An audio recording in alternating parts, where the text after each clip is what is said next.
boxing news. Ow! Okay, we'll start with this. Reigning undisputed lightweight champion Katie Taylor rubbishes Jake Paul's offer. Serrano rematch will be at 135. Of course it will. Katie Taylor's never fought at 126 pounds, at least not as a professional. Jake Paul, who guides the career of featherweight world champion Amanda Serrano, recently made a $2 million offer to Katie Taylor to stage a rematch at 126 pounds. Back in April, Taylor won a close 10-round split decision over Serrano to retain her undisputed lightweight crown before a packed crowd at Madison Square Garden in New York City. We have $2 million for Katie Taylor to come down to 126. Katie Taylor, why don't you come down to 126 and go against Amanda Serrano at that weight? She came up to fight you. Come down to 126. See if you're really the pound-for-pound best. What are you trying to do? You trying to drain Katie Taylor like you just tried to drain Hasim Rahman Jr.? I think it was Katie Taylor who said it best. He's either trolling or this is a gross case of naivety on the part of Jake Paul. I never heard such nonsense in all my life. I never heard someone say something as stupid as that, Taylor told the Flash Knockdown podcast whilst laughing. I think they're just trying to play a few games. I'm pretty sure he knows that I'm not going to get down to 126 at the end of the day. I don't think I've heard of that in boxing, where the champion actually wins and the opponent says, we only want a rematch at a lower weight division. It is real nonsense, to be quite honest. I don't know if he's playing games or if it's naivety from him, but obviously any rematch is going to be at 135 pounds. I'm the champion, and if they want to run the fight back, that's the weight division it's going to be at. So they only want the rematch at featherweight. They only want it at 126 pounds. Which is just another way of saying they don't want it. They don't want the rematch, because even if Jake Paul is naive, even if he doesn't know any better, Amanda Serrano does, so does her manager, Jordan Maldonado, they know Katie Taylor's not going to come down to 126 pounds. You let Jake Paul make these kinds of demands on your behalf, and it still reflects poorly on you, whether it's his naivety or not, because he is still speaking on your behalf. I can only tell you now what I told you before. I favor Katie Taylor to win the rematch. If by some chance Amanda Serrano so decides to revisit the Katie Taylor fight for her very next fight this year, before this year is out, now that the fight with Brenda Carbajal has been scrapped. Remember, when the Rahman fight got scrapped for Jake Paul, the whole goddamn card got scrapped. Every fight in it, including Amanda Serrano's mandated title defense against her mandatory challenger by way of the IBF, Brenda Carbajal. So they have two options. They're either going to wait for Jake Paul to schedule his next fight so that they can schedule that fight on the undercard, or they're going to revisit a Katie Taylor fight, a Katie Taylor rematch. The window of opportunity is there for Amanda Serrano to revisit a Katie Taylor fight. If that's what she really wants. But I told you, that's not what she wants. She knows. If she couldn't win a points decision against Katie Taylor in her own neck of the woods in New York City, you think she's going to win one at Croker Park in Ireland? Well, now, if they were to try to do a second fight and revisit a rematch, I don't think it'd be at Croker Park. I think that ship has sailed. If that dialogue comes up to where they're trying to negotiate a second fight, trying to do a rematch before this year is out, I don't think Croker Park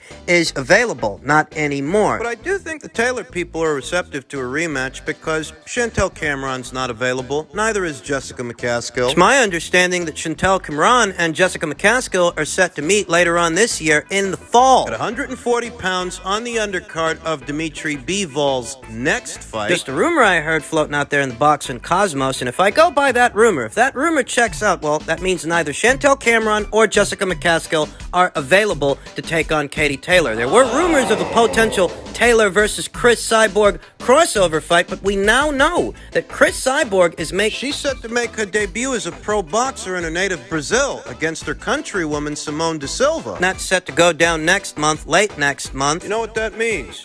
If Chris Cyborg is fighting Simone de Silva in September, she's not fighting Katie Taylor. Now, the name they were throwing around was the name of UFC champion, former UFC champion, and former champion in the sport of boxing, Holly Holm. A fight that, to me, makes a lot more sense than a Chris Cyborg crossover fight, but I don't know what Holly Holmes' availability is or what her promotional situation is with the UFC. So, Katie Taylor's coming up short of options for high-profile fights. She could always choose to satisfy one of her mandatory challengers, but that wouldn't yield the same reception that one of those fights would, or an Amanda Serrano rematch. You're hearing what the Serrano people are saying. They want it at 126, or they don't want it. Which really is just another way of saying they don't want it. Amanda Serrano seems to be prioritizing hanging on to the 2 belts she holds at featherweight as opposed to vying for the second time for all of Katie's belts up there at lightweight.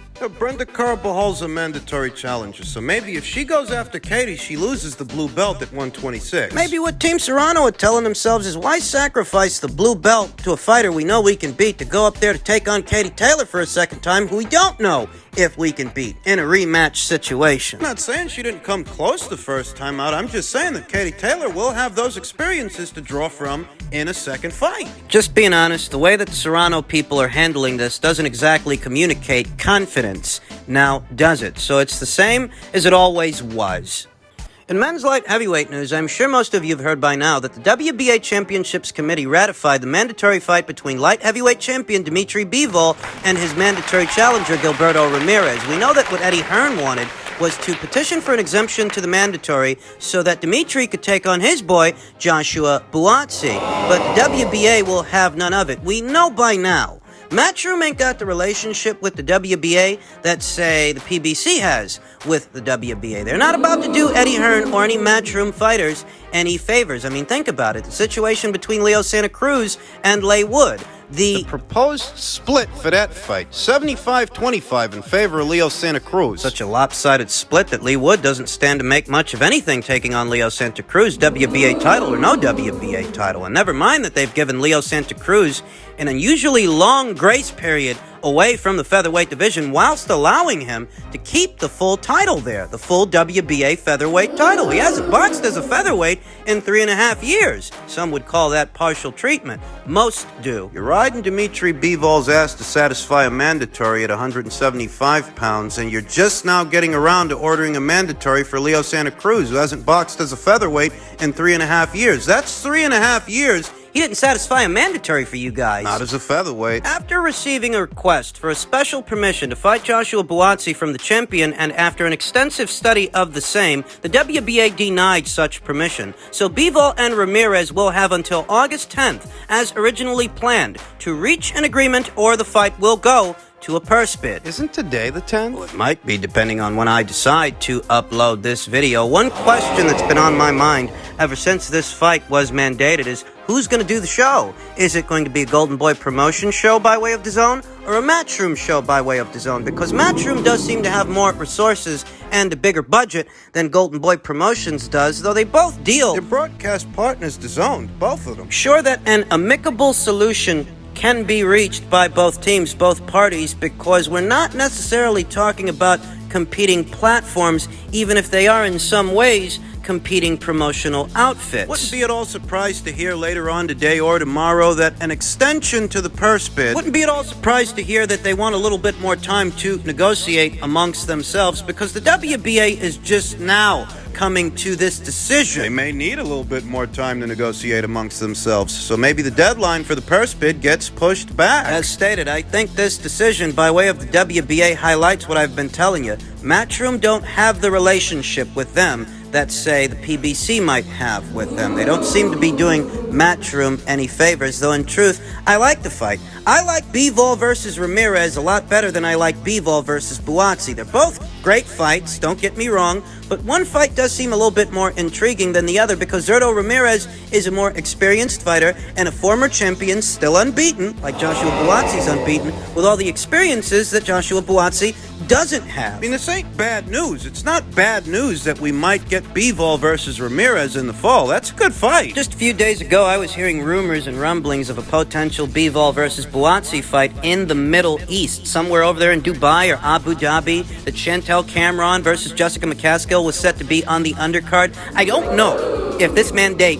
alters those plans. Will Bivol, Dimitri-Bivol, now take on Zurdo Ramirez in the Middle East instead of Joshua Buatsi? Will it even be a Matchroom show, or will it go to Golden Boy? Needless to say, if it goes to Golden Boy, Chantel Cameron and Jessica McCaskill might not be on that card. They might have to move that fight to some other card. A lot of people like Dimitri Bivol's chances against Zurdo Ramirez, a rather unremarkable fighter up until this point, a former champion who had a rather ignominious reign as a super middleweight champion, now a light heavyweight contender vying to become a two-division champion. They like Dimitri Bivol's chances because even though Zurdo Ramirez is an experienced pressure fighter, he's not the first pressure fighter Dimitri Bivol will have faced. He faced a durable pressure fighter in Joe Smith Jr. with a big right hand that he absorbed and stayed on his feet. He faced the former champion, another pressure fighter, an explosive one in Jean Pascal. Mid-range to inside guy, the same way that Joe Smith Jr. is a mid-range to inside guy, the same way that Zurdo Ramirez is a mid-range to inside guy. They're all pressure fighters, some slight differences and nuances aside.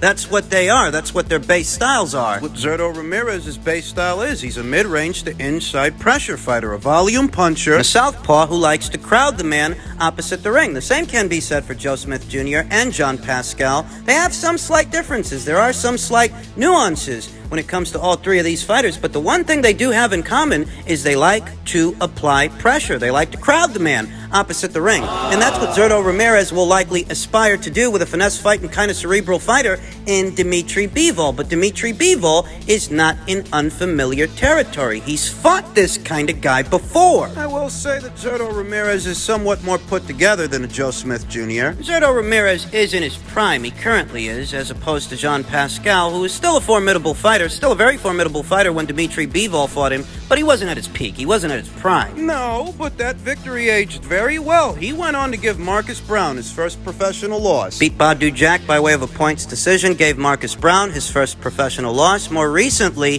he gave Meng Feng Long, China's own light heavyweight Meng Feng Long, his first professional loss. Better still, this ain't about Jean Pascal versus Dimitri Bivol. This is about Zurdo Ramirez versus Dimitri Bivol. They're set to fight. That's the way that cookie crumbles. Maybe this might coax the Joshua Buatsi people to entertain that IBF mandate that very recently came down, mandating that Joshua Buatsi take on former champion, who we just talked about, Jean Pascal. You know what I could go for? I could go for Jean Pascal versus Joshua Buatsi and Chantel Cameron versus Jessica McCaskill on the undercard of Dimitri Bivol. Talk about locked and loaded. Those two fights on the undercard of Bivol versus Ramirez makes for a great night of boxing. A great afternoon if the card lands in the Middle East the way it was originally intended. We'll just have to see what happens, because this is a sordid affair and an evolving situation. But I gotta say, no, it's not bad news that the WBA decided to move forward with Ramirez versus Bivol, because I think that's a better fight than Buatsi versus Bivol. I think it's a better, more intriguing matchup that has more potential to be competitive. Stylistically, I think it's a better fight that will yield a more pleasing aesthetic to the casual observer,